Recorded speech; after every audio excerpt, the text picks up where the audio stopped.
Bismillah, alhamdulillah, wassalatu wassalamu ala rasulillah. Patepang deui dinten ieu dinten Salasa kaping 8 September 2025 dina suratul Hijr ayat ke-57 na. A'udzu billahi minasyaitonir rajim. Bismillahirrahmanirrahim. Qala nyarios Nabi Ibrahim ka para tetamuna tegesna para malaikat waktu sarita. Pama khotbukum mangka kunaon khotbukum ari urusan anjeun. Jadi umpami ceuk basa Sundana mah salajengna bade ka mana atuh ayeuna tujuan anjeun sadayana kitu. Ayyuhal mursalun, hei para utusan Allah, tegasna para malaikat. Nah, ros Nabi Ibrahim bade lajeng ka mana saatosna ti abdi ayeuna kitu lamun ceuk basa urang. Qalu para malaikat utusan Allah tetamuna Nabi Ibrahim ngajawab, inna sanyana ari kami sadayana ieu ursilna terus diutus ka kami ti samemehna illa qaumim mujrimina, diutus ka kaum-kaum jalma-jalma mujrimina anu durjana, anu bergelimang dosa, anu jahat, anu teu ngaku kana kebenaran. Mujrimin diutus ka jalma mujrimin dan di mana anu di Suria tegasna di kota Sodom nyaeta kaumna Nabi Lut. Kasaha cenah diutusna ayeuna saatosna ti Kangjeng Nabi Ibrahim teh illa kajaba atawa ala Lutin ka keluargana taya kajabi iwati bade teras ka keluarga Lut gitu.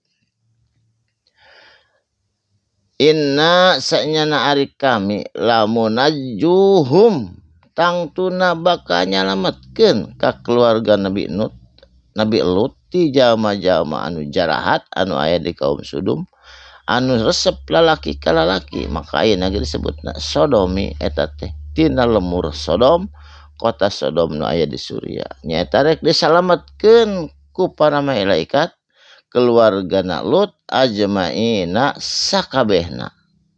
Rakyat narek dibinasakeun anu jarahat ngan keluarga Nabi Lut bade disalametkeun ku para malaikat illa kajaba amroatuhu istrina Nabi Lut eta mah qaddarna nakdirkeun kami innaha sanyana ari itu pamajikan Nabi Lut laminal ghabirina kalebet jama-jama ghabirin anu ditinggalkeun tegasna anu dibinasakeun.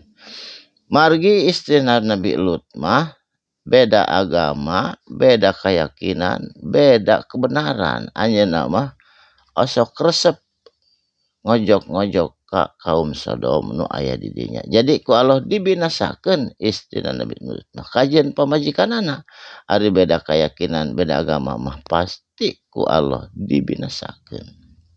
Saterasna saatosna pamitan ka Nabi Ibrahim eta para malaikat teh angkat ka negeri Sodom nu aya di Suria.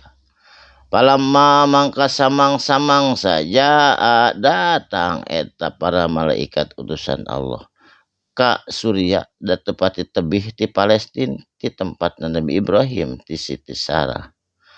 Ala Lutin ka keluarga Nabi Lut mursaluna eta para utusan Allah tegasna para malaikat. Qala Nabi Lut nyarios kata tamuan ku jalmi seueur disangkana jelema padahal eta teh para malaikat. Innakum sanyana ari anjeun teh saha atuh cenah abdi mah teu kenal kaum mungkarun kaum anu asing anu abdi mah teu kenal resah di dieu saha anjeun teh da abdi teh teu kenal. Itu saur Nabi Lut ka para malaikat da teu kenal asing cenah saha anjeun teh atuh bet namu ka dieu.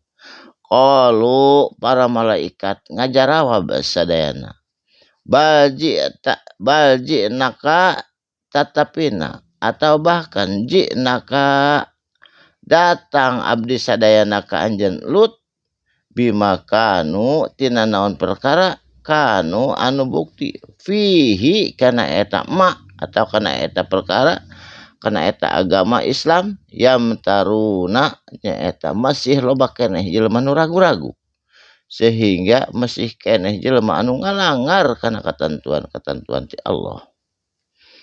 Saterasna wa atainaka jeung bakal ngadatangkeun kami ka anjeun Lut bil haqqi kalayan kebenaran ti Allah, kalayan hak ti Allah. Inna sanyana ari abdi sadayana sing percanten Lut la saddiquna abdi sadayana teh kasebut kalebet reng-rengan makhluk Allah atau jami-jami saur para malaikat sadiquna anu bener ieu teh ti Allah, perintah Allah diutus Allah nyana kebenaran kanggo nangtungkeun kebenaran di daerah anjeun Lut di daerah Sodom waktu sarita. Tah ieu kisah Nabi Ibrahim sareng Nabi Lut. Sakalimah dua kalimah mugi aya manfaatna kalian insyaallah dilajengkeun di enjing sing panjang umur bari sehat kalian insyaallah patepang deui dina acara sareng gelombang nu sami. Barakallahu li wa lakum. Shadaqallahul adzim. Wassalamualaikum warahmatullahi wabarakatuh.